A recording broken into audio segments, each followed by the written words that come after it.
I think we were, at that time we were in a sequence of Sablons, because Mike Sablan would come in right before me, or Mike Sablan would come in right after me, the former public auditor. But I always ask Mr. McFeeters to please give everyone an A. If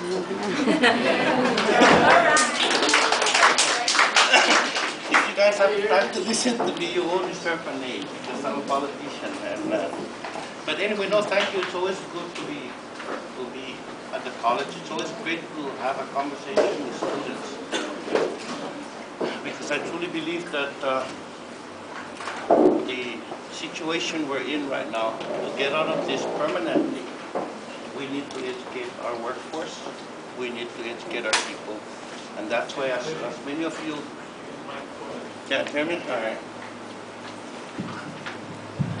As many of you will know, education has been and continues to be my #1 agenda, my priority in Congress. So Sam asked, I prefer that we do this by letting you ask your questions so we could read them. But Sam asked, what do I do at work? I'll give you today. I was up at the office at 3:30 in the morning, attending a meeting that was being held in Washington, D.C. And it's been, one meeting after another, and that's whether it's here or there. The only difference between here and there is that over there we keep schedules. And when people say you're going to meet you at 10, we'll meet you at 10, not 10:15. So you don't call in at 5 to 10 and says, I can't make it, because it just mixes up. That's not what I say when somebody calls in after and they say they can't. But they're nice what you say. It mixes up the rest of the day. And over here sometimes, meetings, I have to go someplace, and over there we usually, members of Congress usually, unless we're going to want to hire our members, or we're going to a group meeting, but usually members of Congress, we sit in our office and everybody comes to us. From assistant secretaries, if I have a meeting with an assistant secretary of any department, or an undersecretary of any department, protocol means that they come to you, even if you ask for the meeting. And so today I started my meeting at 3:30, and then I ran home at, I think it was 5:45, thinking that I'd make it to church. But then I got home and, cleaned up and everything, and then didn't leave home till 7, and I was back in the office at 7:30. And I don't get done today till about maybe 9 or 10 o'clock tonight. So I have meeting other people right after this. So it's a tight schedule. But I want to also, having said that, I want to thank you for the opportunity to be able to do this for you. Don't forget, I work for you. I work for people. I don't work for citizens. I work for people. And I made it a point, if you come to our office, either in DC or here in Suzuki, you see a sign that says, this office belongs to you. It's not my office.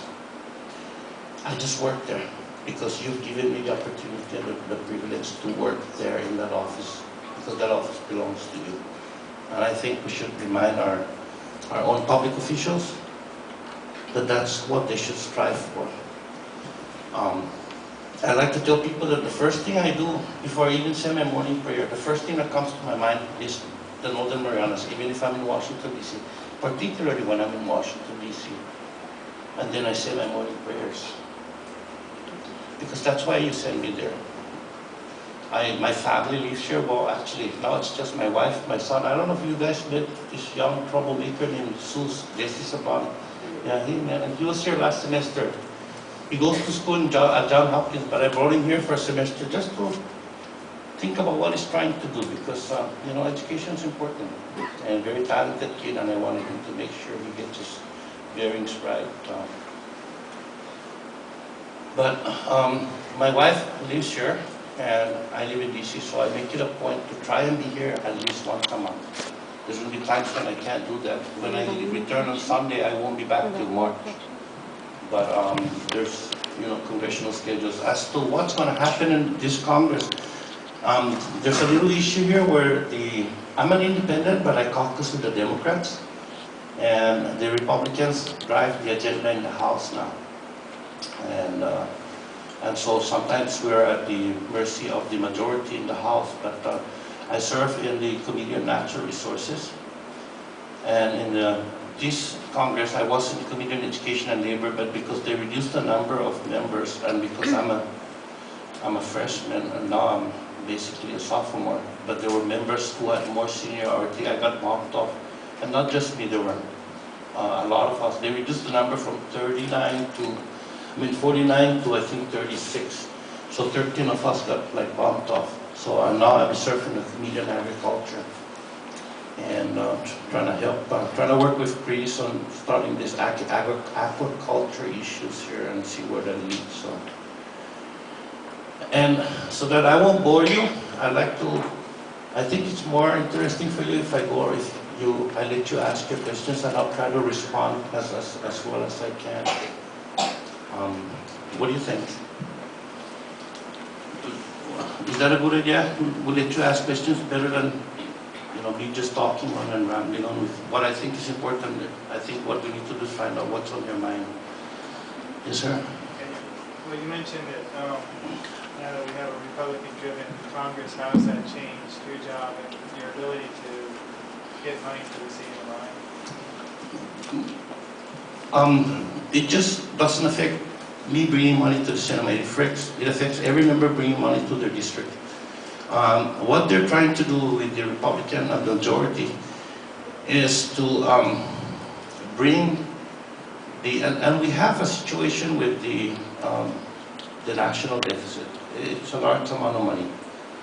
But they want to do is try to bring the spending level back to 2008 level. That's before Mr. Obama became president. And some members of the Republican Party want to bring it down back to 2006. And they're going to cut everything except for on non-security issues. And they're talking about entitlements. But I don't think they're going to go there because they have a lot of supporters. Entitlements are programs like Social Security, Medicare, and those kind of things. Security issues are the Pentagon. We have 2 wars going on. But the largest budget item that contributes to the deficit are the Bush tax cuts. Let me say that again. The largest budget item that contributes to the national deficit are the Bush tax cuts. Not the 2 wars. I was surprised, I thought, that war, wow. But no, the Bush tax cuts are the largest. And then the entitlements. And then the Pentagon spending. Now, I'm an individual where I think we need to get out of the war. I don't think we can win that war, because once we win it and leave, it's going to revert back to the way they live. These are people the way they live. And I'm not exactly sure why we continue to spend,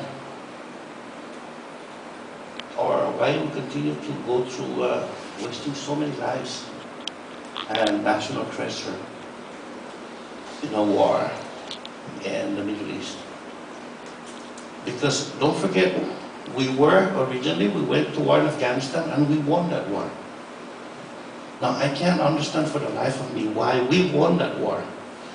We moved to Iraq and now we're going back to fight a war we already won.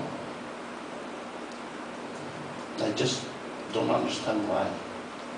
And so I'm one of those people who are, obviously, I can't say stop it right now, but I would like for us to eventually, and soon, very soon, get out of that war before we lose any more lives and continue to spend more treasures in very rare, limited funding.